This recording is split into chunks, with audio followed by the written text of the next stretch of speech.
A ideia é fazer um debate aberto, né, para que a gente possa conversar. Vou contar um pouco da minha história, de erros e acertos. Acho que no começo muito mais erros, né, até a gente conseguir o nosso acerto, mas as coisas vão se encaixando. E, bom, sou o Eduardo Cooper, né, eu sou engenheiro de formação, nunca trabalhei com engenharia, nem CREA, mas fui direto para a área de consultoria. Trabalhei na McKinsey durante um tempinho, fiquei lá 2, 3 anos. Eu saí da firma para juntado também a outros ex-McKinsey que na época estavam fazendo um play de private equity, a Hypermarket, uma empresa que foi criada em 2003, 2004, e foi um shopping spree, né? Comprou muitas empresas num espaço muito curto de tempo, fez a IPO e depois ainda continuou comprando. Eu entrei logo após o IPO, na época, para ajudar com as integrações das compras do dinheiro do IPO.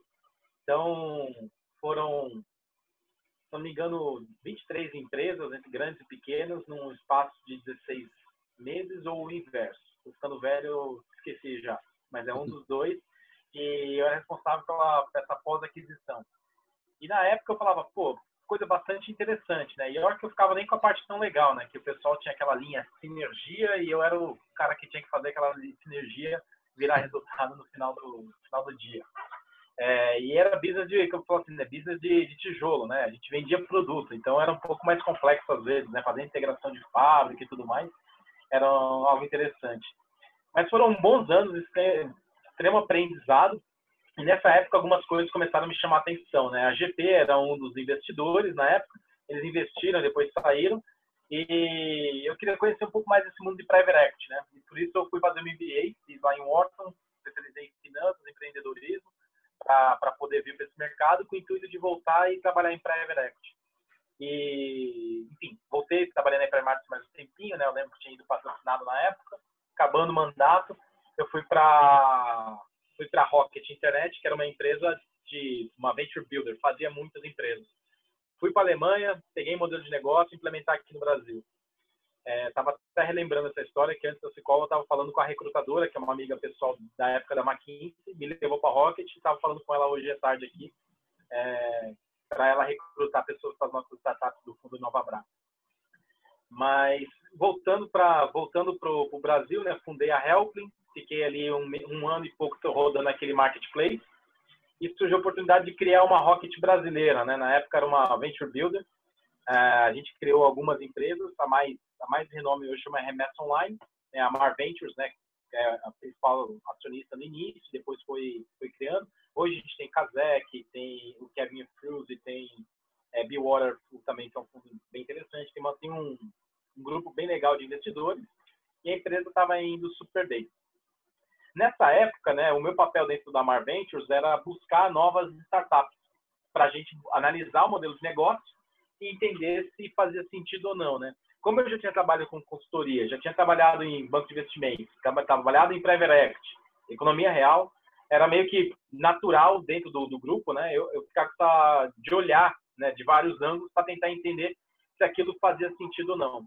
E a gente foi escolhendo alguns business, né? Alguns deles a gente meio que escolheu antes de eu entrar, né? Eu entrei um pouquinho depois do time fundador, mas ainda na época antes do CNPJ, eu digo, né? Mas o pessoal já tinha lançado 2 empresas antes. E as outras 3 empresas a gente fez em conjunto, né? E aí, nesse momento, eu comecei a ver. Tinha várias empresas, né? Que eu comecei a pegar. Uma das primeiras coisas que é muito importante para quem vai investir anjo, né? Estou vendo alguns nomes aqui, eu vou chovendo no molhado para alguns deles, né? Mas, assim, tem que entender que tipo de empresa é. Tem empresa, né? Hoje eu sei que ela é boa para um fundo investir, tem empresa que é boa para um anjo investir, tem empresa que é boa para um fundador, tem empresa que não é bom para ninguém. O que é bom para um não necessariamente é bom para o outro, e por aí vai. Nessa época, eu comecei a entender que tinha empresas que eram boas por si só, mas que elas não cabiam dentro da nossa tese de investimento como venture builder. Então, não fazia sentido para a gente. E como uma empresa boa poderia não ser boa para a gente, né? Um exemplo desse, assim, a gente falou várias vezes com o pessoal da Rapid, que é o braço deles aqui no Brasil.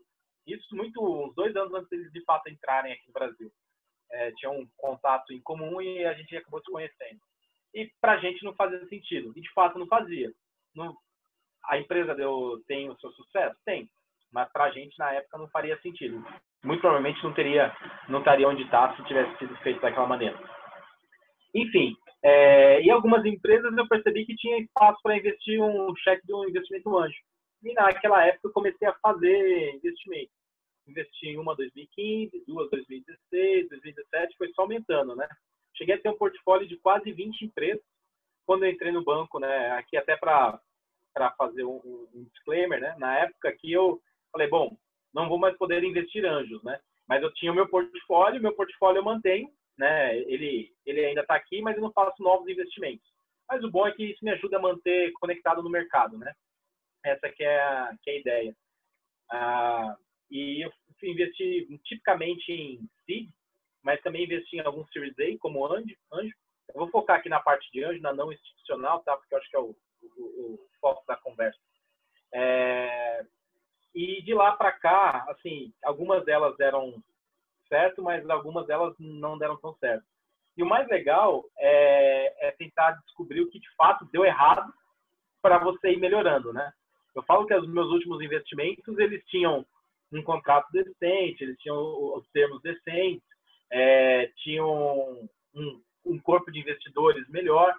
Eu falo que eu dei muita sorte no meu primeiro investimento, porque eu não sabia absolutamente nada de documentos, de termos.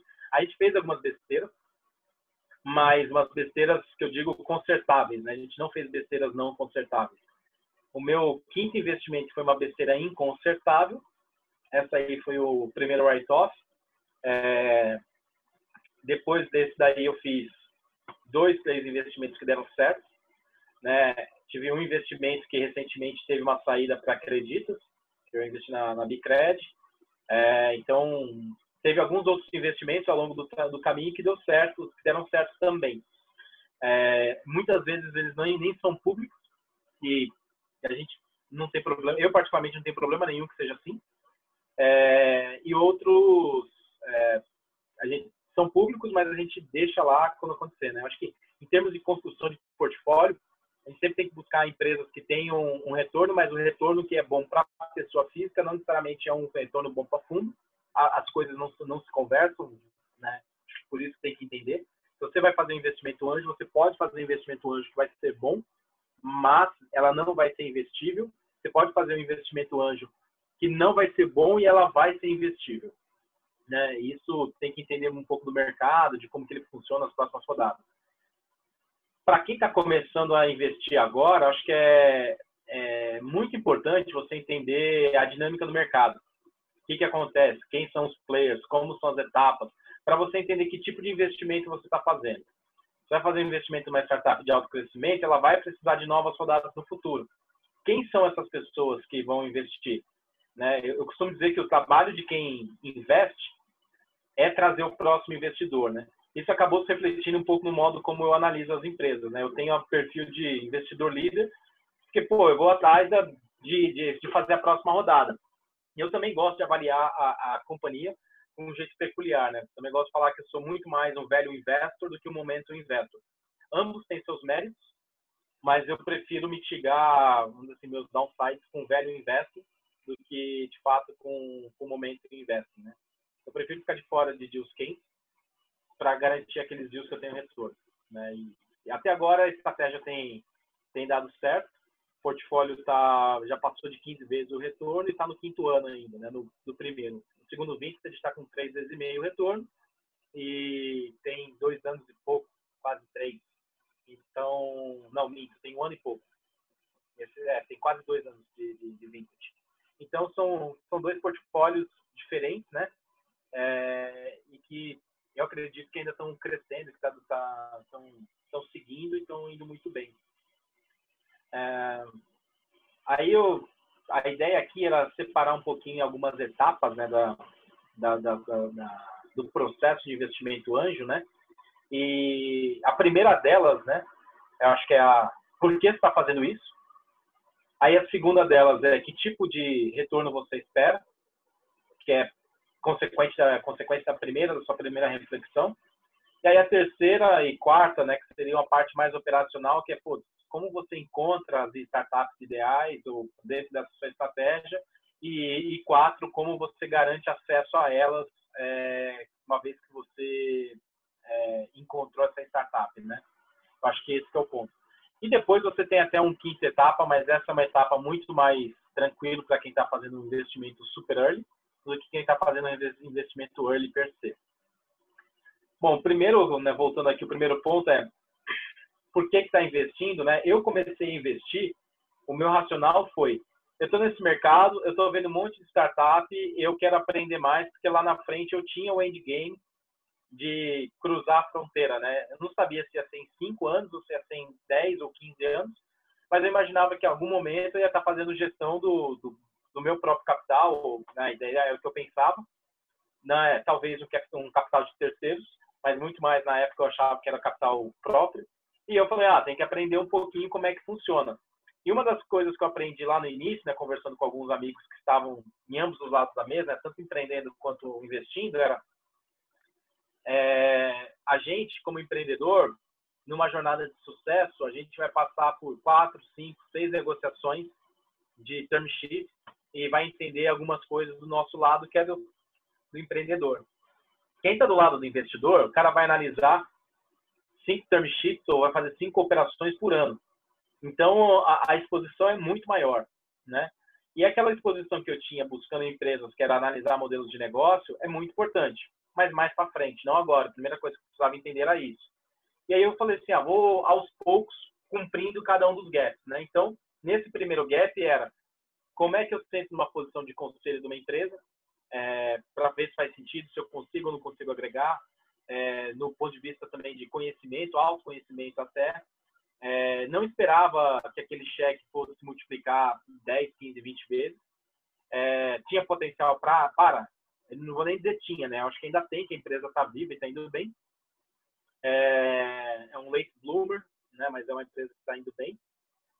E eu pensava assim, eu preciso aprender algumas coisas. E a melhor maneira que tem é colocar dinheiro no jogo, que aí a gente vai começar a, de fato, olhar com mais carinho para o mercado.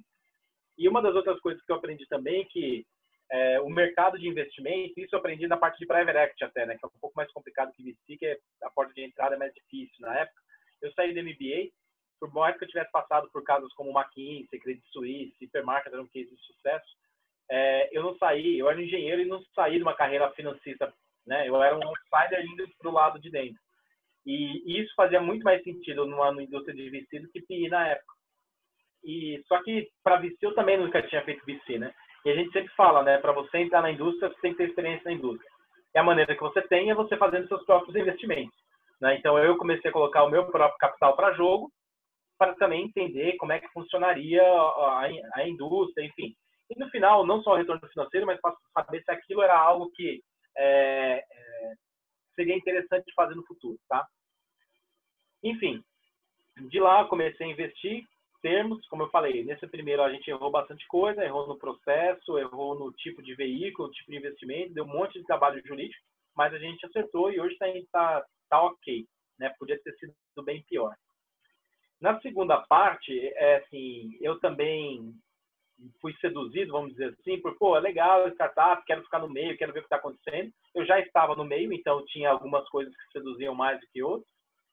Mas eu falei, vou buscar empresas que têm um bom perfil. E no começo eu queria empresas que só podiam ter um perfil muito, muito grande de potencial de retorno. E, cara, nem sempre esse é o melhor investimento para o anjo. O anjo tem vários investimentos, eu costumo dizer assim, né? Você pode fazer, às vezes, mais dinheiro investindo, sendo o sócio capitalista de uma franquia, do que investindo numa startup.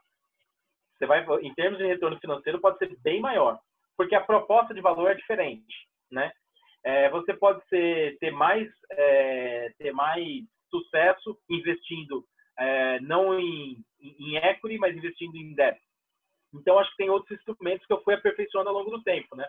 A gente fez algumas operações de dívida, fiz algumas operações de dívida pura, algumas operações de equity conversível, mas não era o equity conversível como instrumento, mas era um equity, uma dívida podendo ser convertida. E aí fui entendendo como é que funcionaria, o que daria para entender dos diferentes bichos. Com isso, eu fui buscando também algumas outras startups, que são startups que eu acreditava que tinha algo a ver comigo e onde eu poderia ajudar, né? voltando ao primeiro ponto, né? Eu queria aprender. Então, se eu não consigo ajudar, não consigo aplicar as coisas que eu sei, eu vou ter uma exposição limitada. E aí passa a ser um investimento meramente financeiro. E aí talvez ir para a bolsa, talvez fizesse mais sentido para mim naquele momento. Não era o que eu queria fazer, eu queria estar dentro desse burburinho, né? Enfim, eu separei alguns tipos, alguns perfis de startup, alguns perfis de dinheiro, né? Ó, isso aqui eu vou investir nisso, nisso, e ir testando, quase como se fosse um MVP de investidor anjo. Descobri qual deles eu gosto um pouco mais. Eu tenho perfil de acompanhar as pessoas bastante tempo, porque, em geral, no emprego anterior dela, eu já sou um contato, um mentor da pessoa. Quando ela sai da empresa, eu entro como anjo, né? Que é um perfil que costuma funcionar quando você vai pegar para autocrescimento, mas também tem aquelas outras boas oportunidades da sua rede, né? Que vem, né? Já investi em conjunto com outras pessoas, né? Do grupo do Wharton Angels. Eu lembro que em 2018, no comecinho do ano, eu cofundei esse grupo do Wharton Angels junto com o Guilherme Freire, que é um contemporâneo meu lá de Wharton. E a ideia era colocar o pessoal de Wharton para investir em startups, né? A gente fez no primeiro ano, né, 2 ou 3 rodadas, pitch days lá, e a gente investiu em 6 empresas, né? Que foi bastante ativo, né, pro perfil do grupo. E aí esse que é um pouco do porquê ou como escolher essas empresas. E aí a terceira parte seria onde você vai buscar, né? Para quem está começando ou para quem não tem uma rede, para mim primeiro, eu acho que a primeira coisa que eu tenho que tentar é estabelecer essa rede de alguma maneira, tá? Como eu falei, eu já era empreendedor. Então, quando eu passei para o outro lado, isso foi fácil, porque eu já tinha uma rede grande desde a época da Rocket. Então, eu tinha todos os empreendedores Rocket. Tinha um monte de funcionário da Rocket que saiu para empreender. Todas essas pessoas começaram a fazer parte da nossa rede, da Edines, e depois da minha rede de investimentos. Na própria Edines, eu fazia screening de dezenas de empresas por mês, né? Até mais, quase centenas por mês. Em torno de 60 a 70 empresas por mês, né? Que eu fazia screening lá na Edines. De modelos de negócio, mais particularmente falando, tá? Então, isso fazia com que a gente tivesse bastante escopo. Dependendo da posição que você está no seu day job, eu digo, né, que anjo geralmente não é um day job, é um side job. Muitas vezes você não tem essa exposição. E algo que parece óbvio, não é. Uma das coisas mais importantes como anjo é não seja guloso. Você tem que compartilhar com as outras pessoas, porque a visão de risco, às vezes tem negócio que você não está vendo e que pode matar o negócio. Então, acho que compartilhar com pessoas é muito importante. Tem gente que não gosta de fazer isso, prefere ir lá e fazer o cheque sozinho. Para investimento em anjo, não é algo que eu recomendo, a não ser que você seja muito expert de um certo setor. Não costuma ser o caso. Outra coisa, chama alguém para te ajudar a desenhar as boas práticas de mercado, né?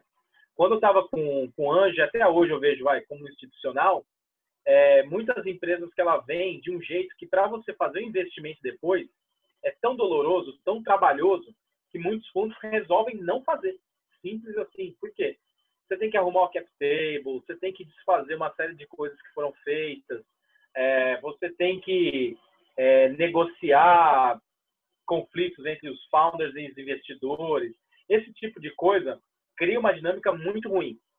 Então, fazer o investimento da maneira certa, às vezes, mais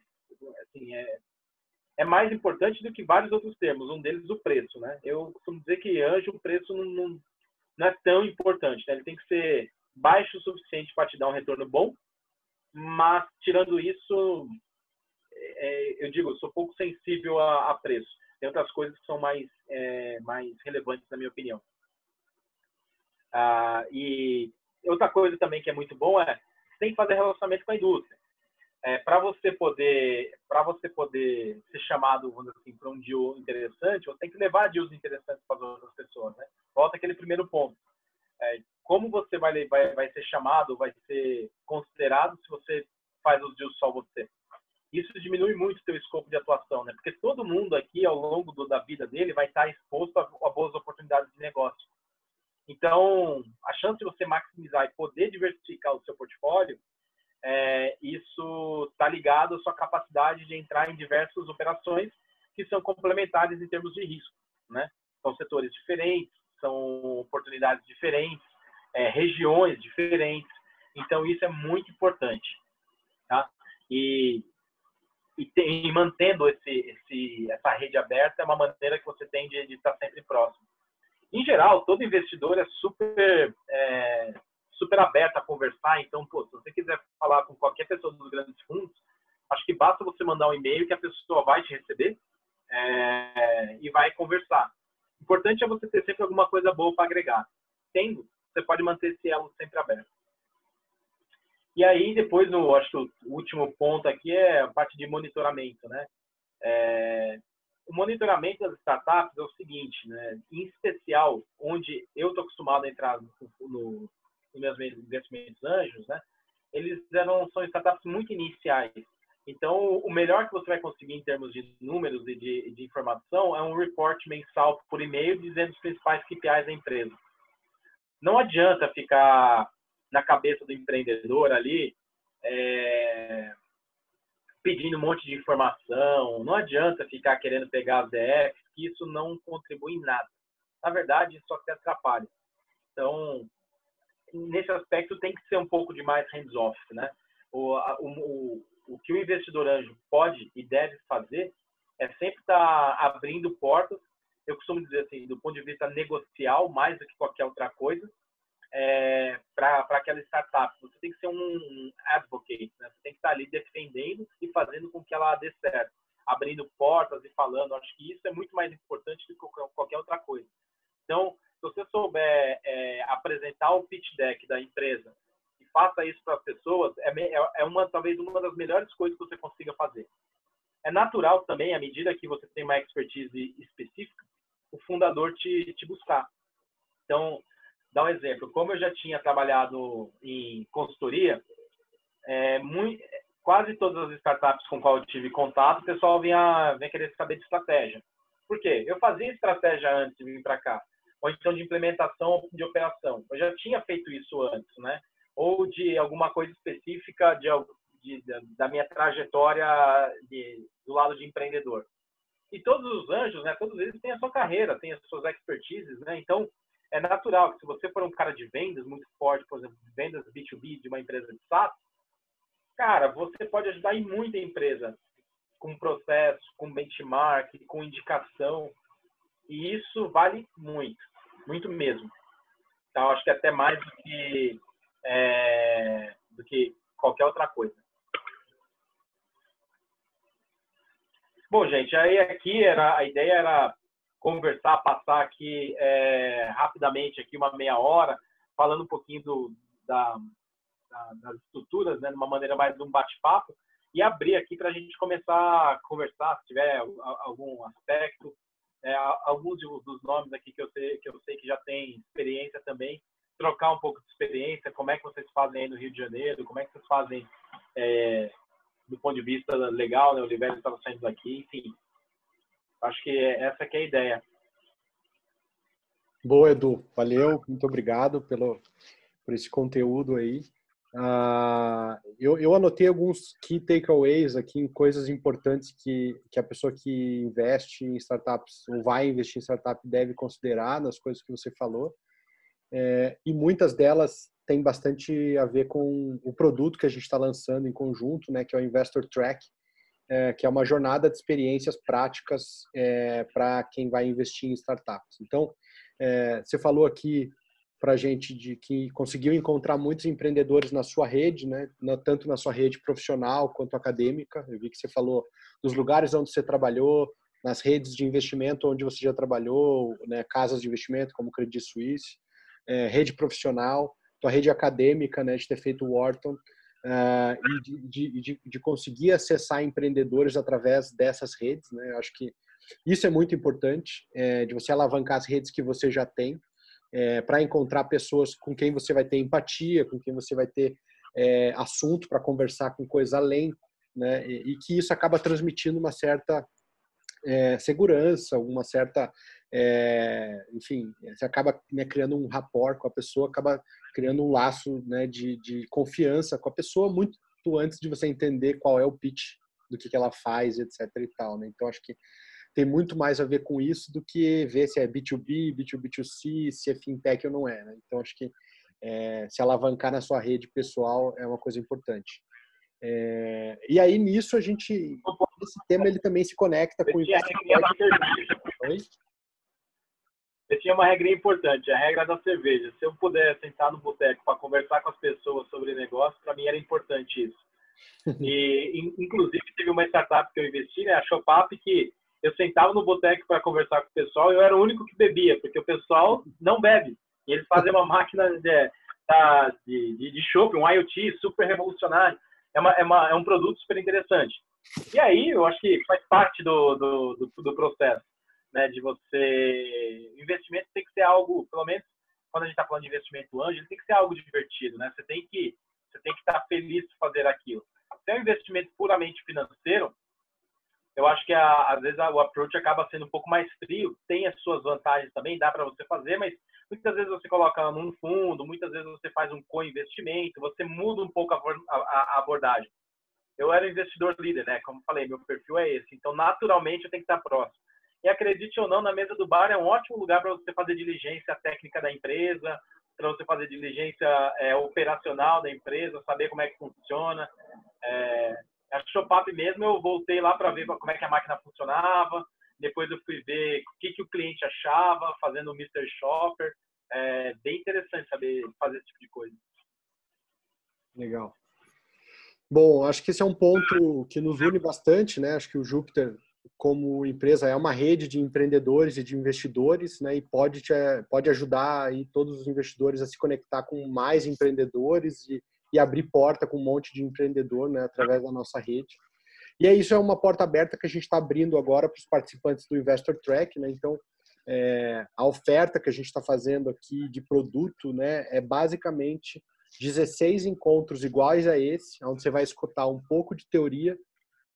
A gente vai partir para uma prática de tirar dúvida e de trazer caso real para a gente comentar, né, para sair um pouco da teoria, e de depois poder acessar a nossa rede no sentido de, que tipo de empreendedor pode se parecer comigo, pode se parecer com as coisas que eu vou buscar, e com quem você pode acabar desenvolvendo um relacionamento, e do relacionamento acaba virando um investimento.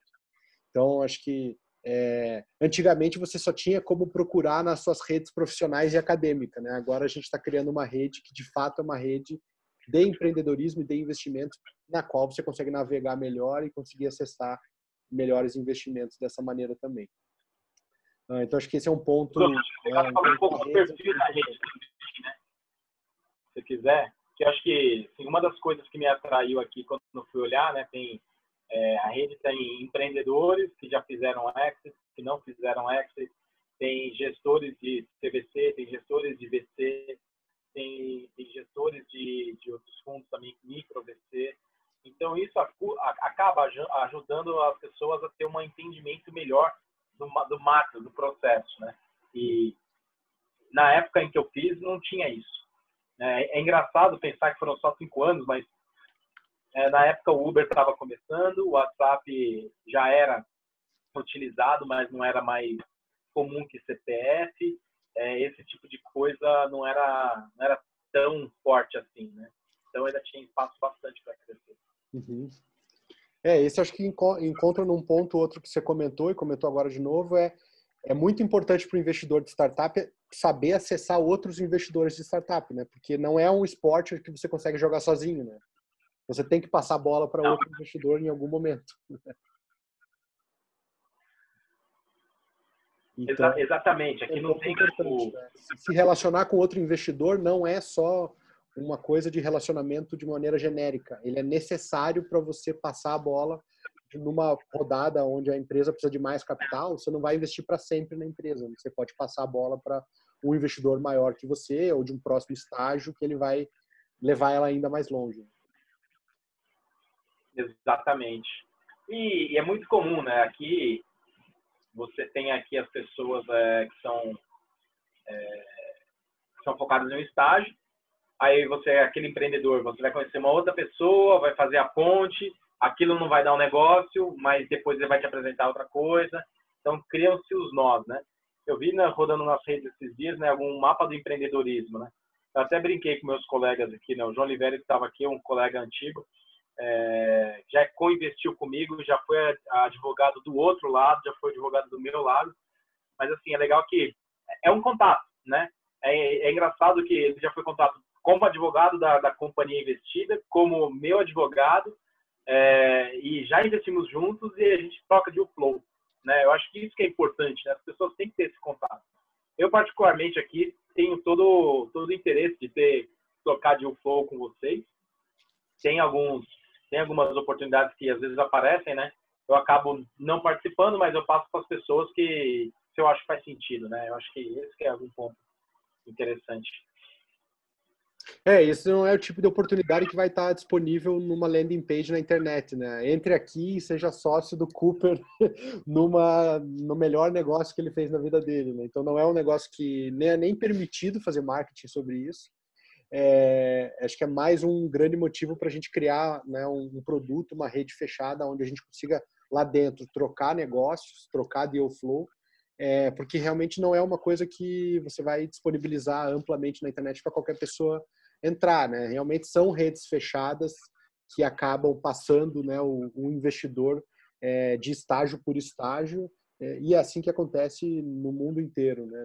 Não é um negócio amplamente disponível, não é uma bolsa de valores, né? Justamente as empresas estão tentando chegar numa bolsa de valores, mas elas ainda estão em ambientes fechados de negociação. Então, carece de que você conheça investidores para que eles vejam o seu deal flow, você veja o deal flow deles, acaba tendo troca, né, às vezes você conhece a pessoa como investidor, depois troca para executivo, depois troca para a pessoa estar representando um fundo, uma hora está representando uma empresa. Esse tipo de troca de chapéus no ecossistema acontece muito. Uma hora você está como anjo, uma hora você representa uma empresa como gestor de um fundo dela e vice-versa, né? Essa relação de confiança vai se permeando por qualquer chapéu que você vai tendo ao longo do tempo, né?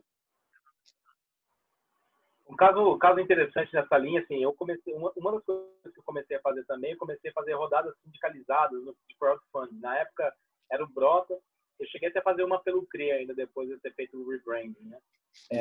Na época não tinha, né? A gente fez a primeira rodada em 2015 de uma sindicalizada de crowdfunding. E foi interessante, porque às vezes a gente tem a impressão que uma rodada de crowdfunding só, né, vem pessoas aleatórias, mas, pô, essas pessoas aleatórias são pessoas como eu e você, que tem muito valor a agregar. E aí, eu tive grandes pessoas, hoje são parceiros tanto de investimento, que os caras geram de um flow para mim, são pessoal aí do sul, de Santa Catarina, que eu conheci através do CRIA. Que eu não esperava, né? E rolou, né? Teve um elo forte. Também tem parceiros do Rio de Janeiro, também mesma coisa, através desse tipo de coisa. Então, me ajudou a criar a rede de crowdfunding e, enfim, tem essas pessoas aqui. E vai trocando experiência, né? Eu acho que isso é importante. No meu caso, eu acabei vindo fazer, vamos dizer assim, fazer isso da vida, né? Ser investidor profissional, institucional, mas nem todos fazem. Então, enfim, eu acho que vale a pena estar perto dessas pessoas e ficar falando, né? Hoje eu, fazendo assim uma volta, hoje eu passei acho 2 horas ou 3 horas e meia falando com pessoas que foram anjos da minha rede do passado e que hoje me trazem negócios. Eles estão me trazendo negócios para o InovaBrá, mas são caras que eu co-investi com eles no CRIA ou co-investi com eles num outro empreendimento. Ou seja, lá de trás o cara está trazendo um negócio que hoje faz sentido para mim, como investidor institucional, sabe? Das 6 reuniões que eu tive hoje, 2 foram com esse perfil de pessoas, né? Então, o legal de estar aqui na rede aqui eu espero daqui a algum tempo estar fazendo negócio com vocês também, seja como institucional ou seja passando um pouco do portfólio para que vocês possam ajudar as empresas no início. Até compartilhando com a turma, né, como que a gente acabou se conhecendo, né, além de estar pertencente à mesma rede de investidores, né, que é a rede de anjos e VCs que nasceu do Júpiter. A gente acabou, a primeira startup que eu investi, que foi o Asas, como anjo, eu investi em 2013, fui ajudando a empresa a se desenvolver por anos, e aí o Cooper acabou investindo como Bradesco, né, como Inovabra no ano passado. Então, a gente já estava batendo papos aleatórios por uns 2 ou 3 anos, e indo em encontros e se cruzando em eventos. Aconteceu que em algum momento amadureceu um match, né, de uma startup do meu portfólio que eu entrei há 6, 7 anos atrás, acabou entrando no funil de investimento deles. Eles gostaram, investiram, e agora a gente é sócio numa empresa em conjunto. Então, nada mais original de tudo que a gente está falando aqui é que as duas pessoas que estão falando se conheceram fazendo cheque praticamente, né? Então acho que isso é uma coisa bacana que enfim, se eu tiver outro deal, né, de fintech eventualmente na minha vida que eu queira chamar o Inovabra, a gente já está muito mais próximo, né? Então isso realmente cria um diferencial do investidor anjo, porque você como investidor anjo, se você está começando agora e nunca fez um co-investimento, ou fez menos que 3 investimentos, pode parecer que é uma coisa inatingível. Nossa, eu vou investir um dia, a empresa que eu estou colocando dinheiro hoje, daqui 5 anos vai receber um cheque lá do Bradesco, ou do fulano de tal, ciclano, que está na rede do Júpiter. Mas o que acontece é que é um aleatório muito bem visto, assim, você nunca sabe quem vai fazer o próximo cheque para a startup que você está analisando hoje. Assim. E hoje, né, e isso não significa que lá atrás eu não tive um monte de dúvida se a empresa ia sobreviver ou não ia sobreviver. Né? Então, independente de quão boa parece uma oportunidade para você hoje, no futuro, uma pessoa que você acabou de conhecer pode fazer um cheque para ela também. Então, você não tem como descobrir o que vai acontecer no futuro. Definitivamente o futuro é escuro mesmo, e a gente com coragem acaba fazendo os cheques, e lá na frente parece que tudo faz sentido e parece que toda a história foi perfeita, mas foi tudo bem bumpy até chegar aqui. Muita coisa deu errado, né? Posso aqui estar contando uma história que parece ser um sucesso meio óbvio, contando, né, olhando para trás, mas olhando para frente, tudo pode acontecer, né? Então, hoje você está fazendo um investimento em determinada plataforma, e daqui a pouco essa empresa pode chegar no radar de um grande investidor também, e fazer a empresa trocar de patamar, né? Então, isso que eu acho mais legal da aventura, que é você investir em startup, né? Você realmente não tem como prever tudo que vai acontecer, e um dia vem depois do outro, e coisas novas aparecem de oportunidade para elas, e vai fazendo sua rede ficar maior, sua reputação ficar maior, seus portfólios de investimentos ficar maior, e você acaba causando também um bom legado aí, acho que no mundo, né, de estar financiando e estar apoiando novos empreendedores que estão precisando de mais capital. Então, acho que você ganha muito mais do que multiplicar seu capital quando você investe em startup, né? Acho que é uma coisa que você falou também, né? Você aumenta a rede, etc. E tal. Bom, concordo. Complementa aí, já vou convidando o pessoal para mandar perguntas, para a gente ser um pouco mais participativo aqui para a turma que está nos assistindo. Mas pode continuar. Não, para mim eu também. Eu gostaria de receber algumas perguntas aí. O pessoal tá na cabeça, algum comentário, mas para a gente poder trocar aqui a experiência mesmo.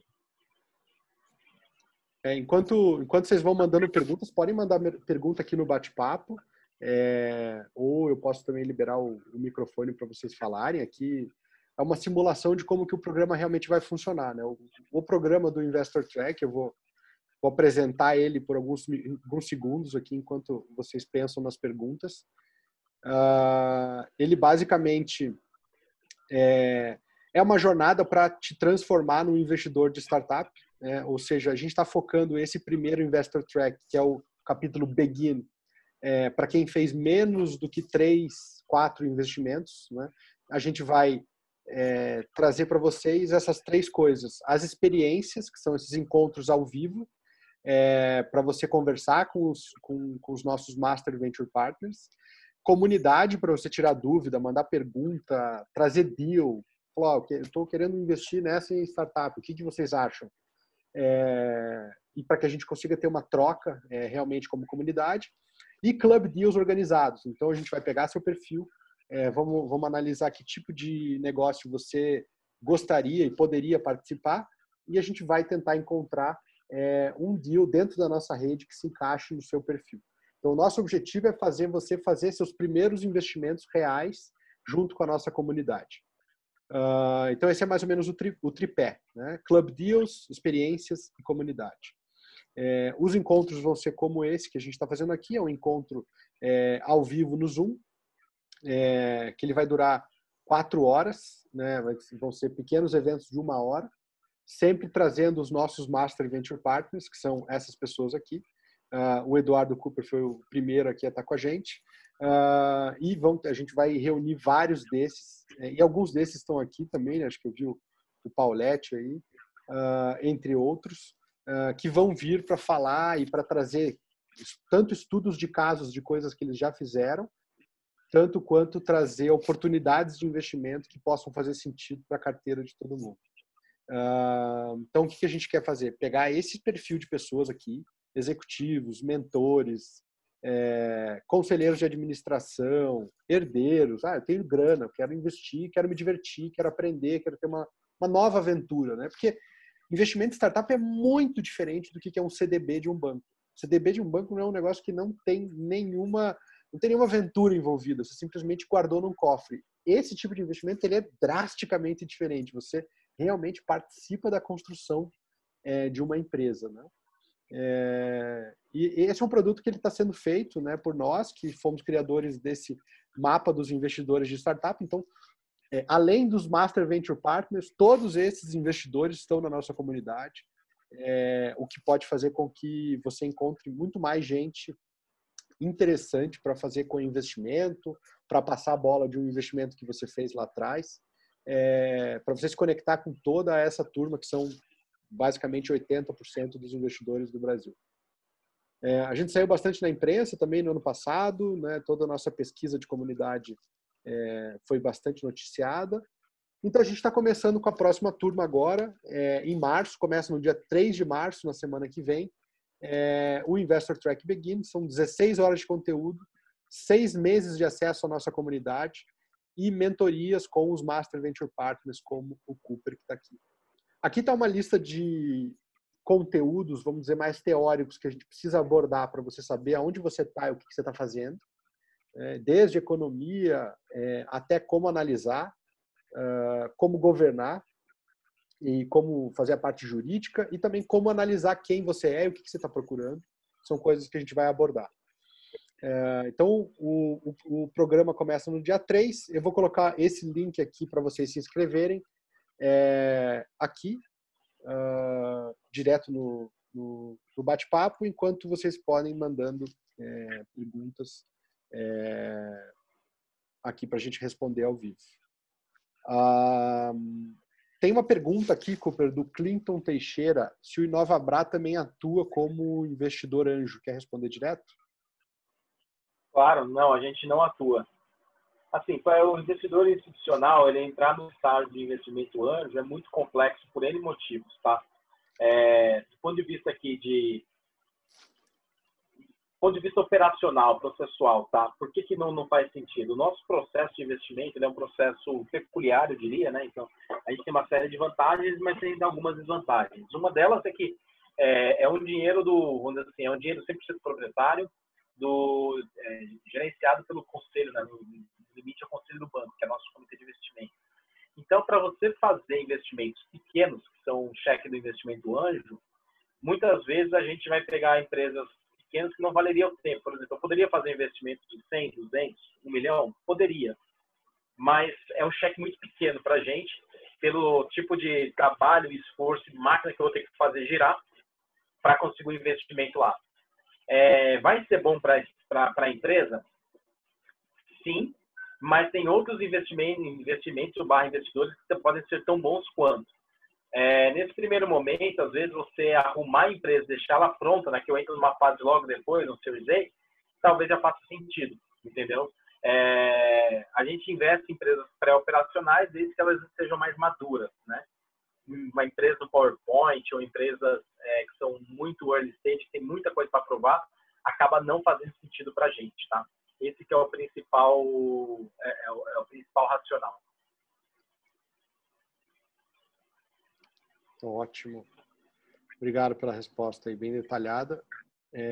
Pessoal, podem interagir, mandar pergunta, mandar sugestão, mandar um pitch deck de uma startup que você investiu aqui aleatório. Estamos aqui para interagir com todos vocês. Deixa eu te perguntar uma coisa. Você, como anjo, o que você busca? Você tem uma tese como investidor anjo? Ou realmente tem que vir pela tua rede de relacionamentos? É mais por empatia? É mais por tecnologia, vertical, alguma coisa assim? Assim, eu sou um pouco mais, como eu falei, data-driven nesse momento, mas assim, uma das coisas que eu gosto de fazer, que eu aprendi, né, nessa carreira em investir, é analisar muito bem as macro tendências, né?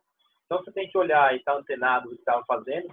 Estava discutindo uma macro tendência de um artigo que eu li agora, que putz, é algo latente no Brasil faz uns 5 anos, e cada ano que passa fica mais latente ainda. É o caso da formação de mão de obra no Brasil. Mão de obra para a tecnologia, especificamente. É sabido que o Brasil tem um gargalo nesse quesito. E isso, durante muito tempo, foram um dos pontos que vários VCs falavam, pô, é difícil investir no Brasil, porque se eu colocar muito dinheiro para rodar, se eu colocar muitas coisas para acontecer, eu não vou ter mão de obra. Então, eu não vou conseguir ter esse alto crescimento, porque, pô, eu não vou conseguir importar né, mão de obra de fora, né? China, Índia, como os Estados Unidos faz, eu vou ter mais dificuldade, né? Porque aqui os custos acabam, né? A paridade do câmbio fica complicada, e aí você vai ter dificuldade, porque fica um jogo de soma zero, de rouba-monte, né? Isso é muito, muito clássico. As empresas hoje, né, os unicórnios, se a gente tivesse o triplo de unicórnios, tivesse o triplo de empresas de alto crescimento, né, eu diria, a gente ia ter um jogo de rouba-monte dos desenvolvedores tão forte, mas tão forte, que nenhuma delas ia conseguir crescer rapidamente e ia fazer com que os custos, de uma maneira geral, aumentassem. Então, alguma empresa que resolva isso, esse grande problema, com certeza ela parece ser um bom candidato para você pensar. Porque ela vai ter mercado. Então, HR Tech, recrutamento, pode ser que faça sentido. Empresas de treinamento, profissionalização, capacitação, pode fazer sentido. Empresas que facilitem esse processo, azeite ele dentro das empresas, faz sentido. Enfim, empresas que mudem essa necessidade latente de um lado para o outro, faz sentido. Então, acho que é um pouco dessa de olhar as macro tendências, de olhar, essa é uma delas, né? Mas tem outras, tem a macro tendência de digitalização no setor de saúde. A gente fala, né? As fintechs são as queridinhas já faz muito tempo, mas se você olhar os mercados como o InsurTech, está 3 anos atrás da fintech. A saúde, um lado dela está muito à frente, um lado dela está muito atrás. E tem um gap enorme. Pô, se você for olhar isso aqui, tem alguém fazendo isso, pode ser interessante. Então, é muito mais essas macro tendências que vai dar certo. Meus maiores acertos, né, como anjo, foram quando eu olhei esse tipo de racional. Investir numa empresa, porque, por afinidade, eu falo, eu prefiro tomar cerveja no bar, converso com as pessoas, falo, a gente vai lá, mas muitas vezes acabo não investindo. Por quê? Não adianta nada eu investir, ficar frustrado e perder um contato ou uma amizade, né? Por causa disso, entendeu? E outra, muitas vezes já aconteceu do cara ter uma ideia e ao longo de um ano de várias conversas, quase como uma mentoria, né? A pessoa ir mudando e hoje tem uma empresa que está dando certo, entendeu? Já aconteceu também. E nesse momento o cara vai falar assim, pô, você me ajudou durante todo esse processo, os últimos 1 ano e meio, eu tô aqui porque a gente sentava para conversar, né? Pré-pandemia, né? Então dava para fazer isso. Então a gente sentava para conversar e a empresa deu certo. E ele falava, pô, aqui eu gostaria que você tivesse. Infelizmente, nesse caso, eu já estava no banco, não pude nem entrar na empresa, mas assim, fiquei super feliz que o cara conseguiu o que ele queria, tá? Estou vendo aqui a pergunta da Paloma. Isso, pode falar já. Quer ler ela aí?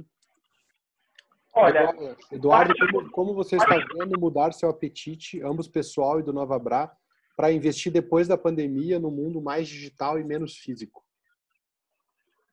vamos lá, eu vou falar primeiro da macro tendência e depois eu vou falar como é que a gente olha, né? Porque são teses de investimento distintas.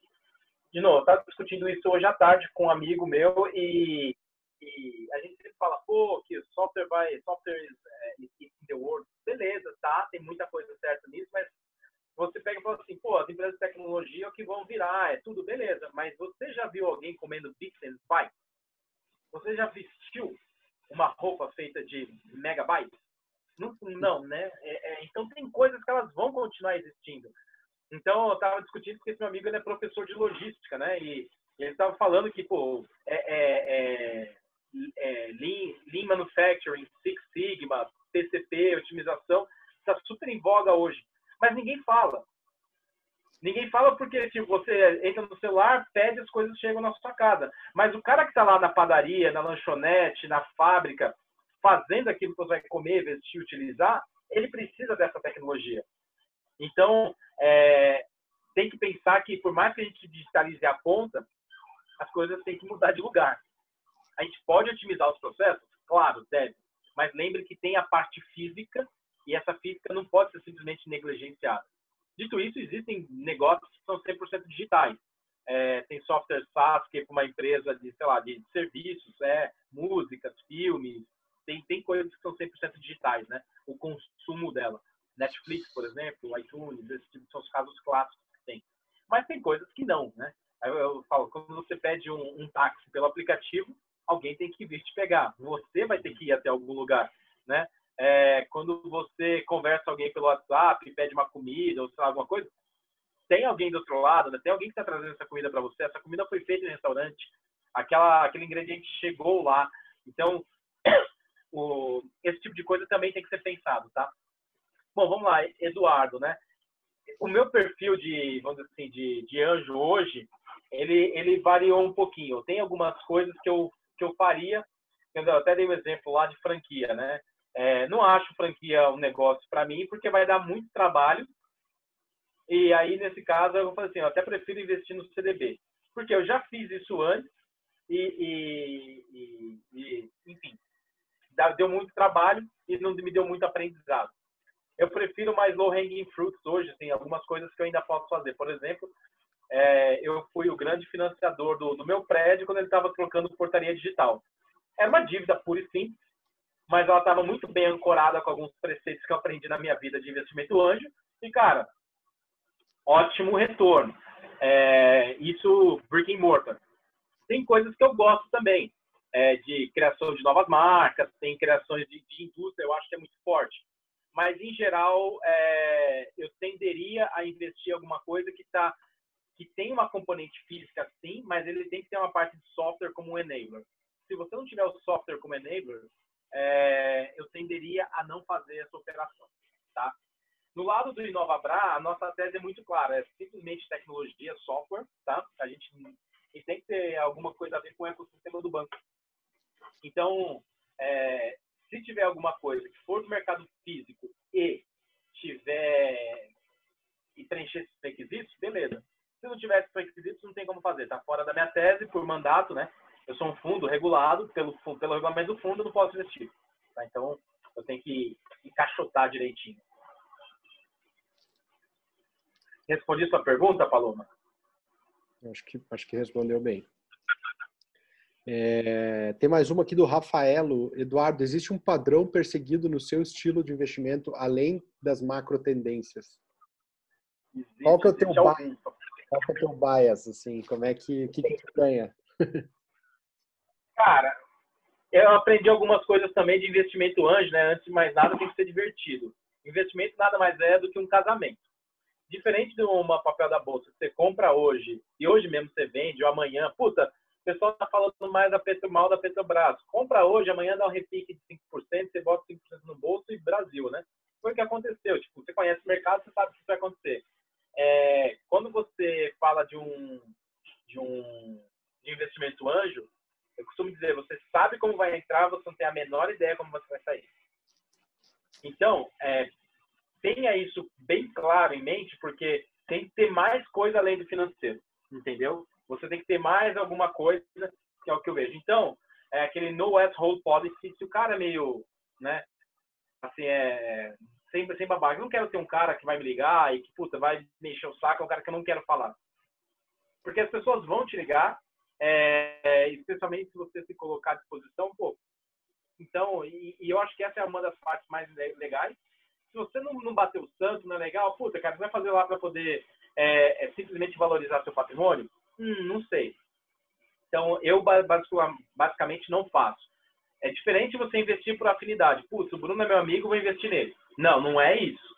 Mas é o seguinte, vou investir no Bruno. Mas se eu ver que ele é um cara que, putz, não é o tipo de cara que eu gostaria de estar andando, né, bem perto de mim, eu não investiria.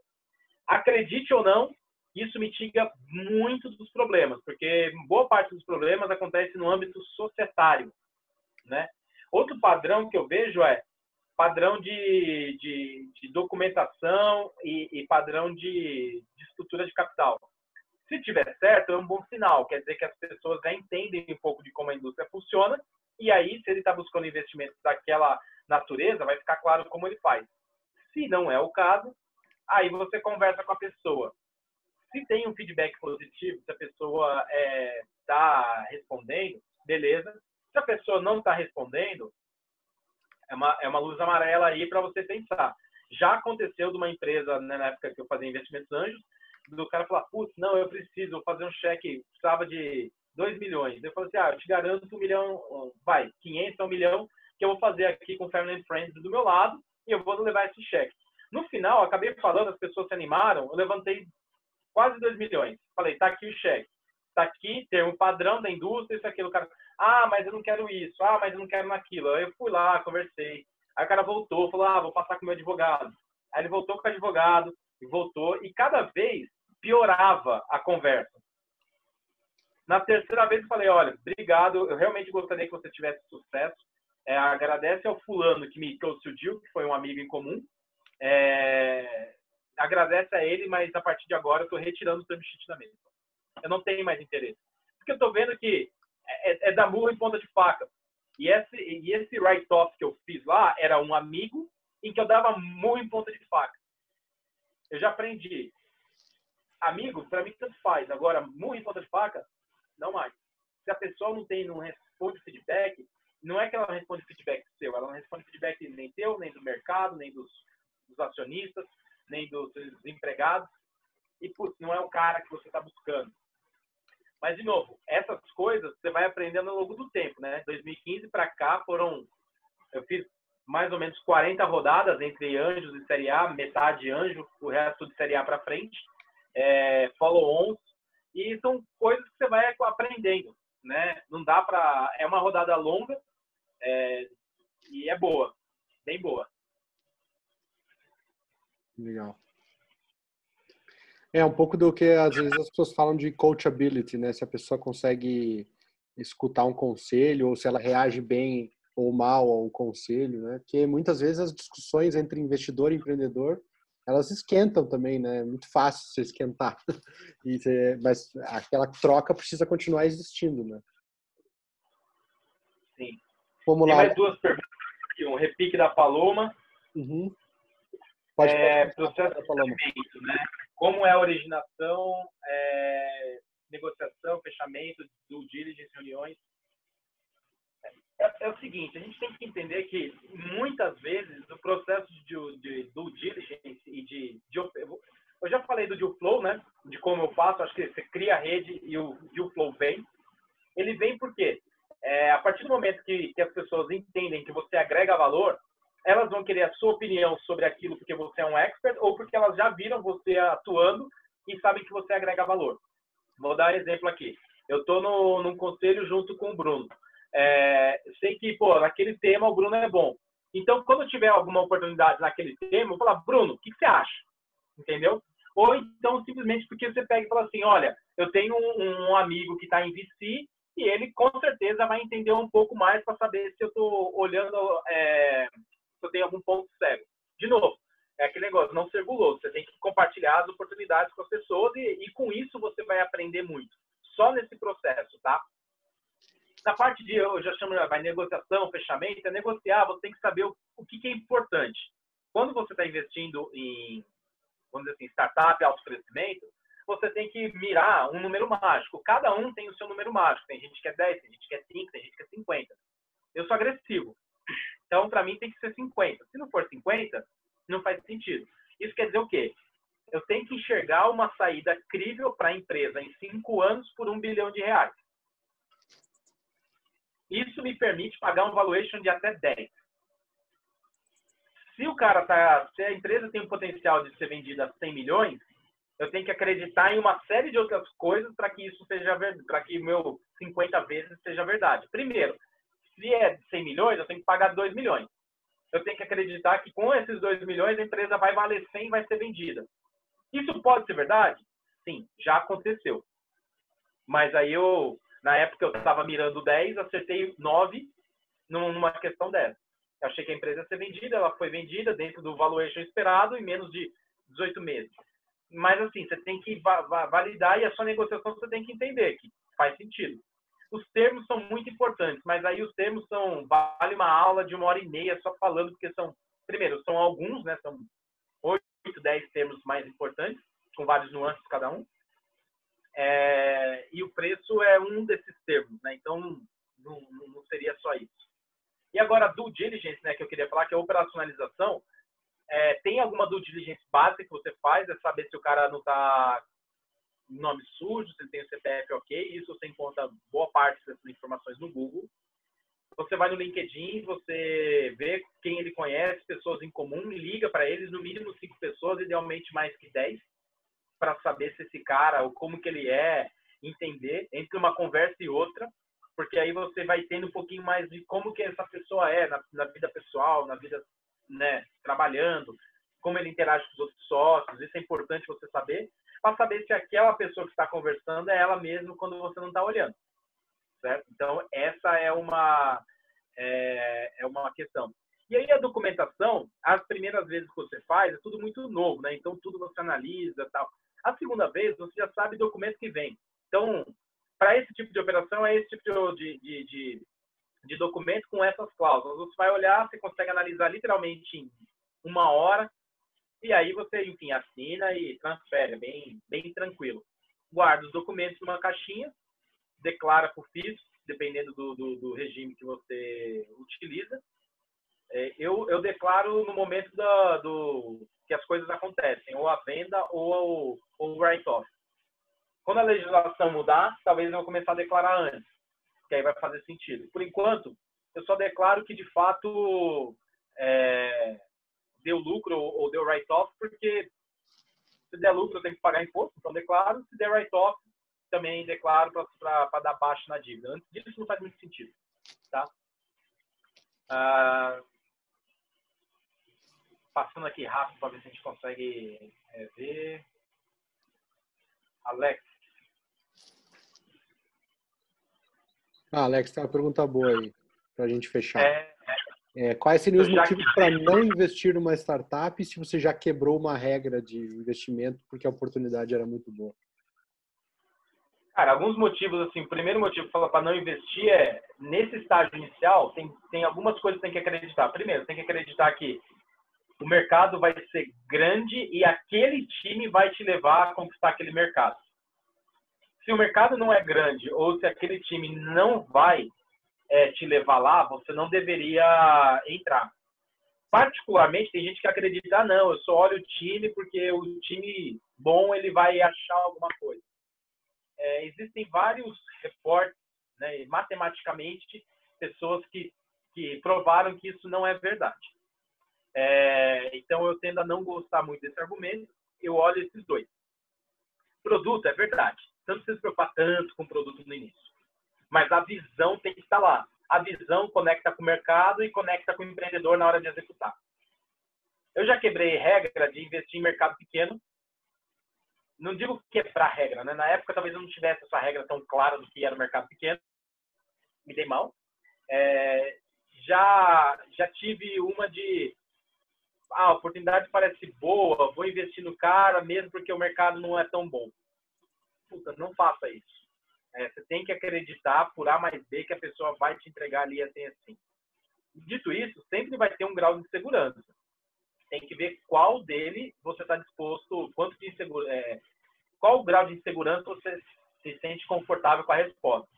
Por exemplo, você fala assim, putz, eu não sei, eu não tenho 100% de chance que aquele cara vai chegar lá, eu tenho 60%. 60% para mim é gol ou não gol? Então isso é complicado. Agora, uma regra de que eu não quebro, eu tive dificuldade de fazer isso, né? Mas assim, hoje em dia eu não faço mais, é cap table. Você olha para o cap table, você já sabe 300 problemas que vão acontecer só de olhar no cap table. Então, se o cap table estiver ruim, obrigado, não tem interesse. Porque lá na frente o cara vai te diluir, o cara vai te jogar para fora, assim, porque ele vai precisar fazer isso mesmo que ele não queira. A indústria, o mercado vai fazer isso que aconteça. Então, também não faço.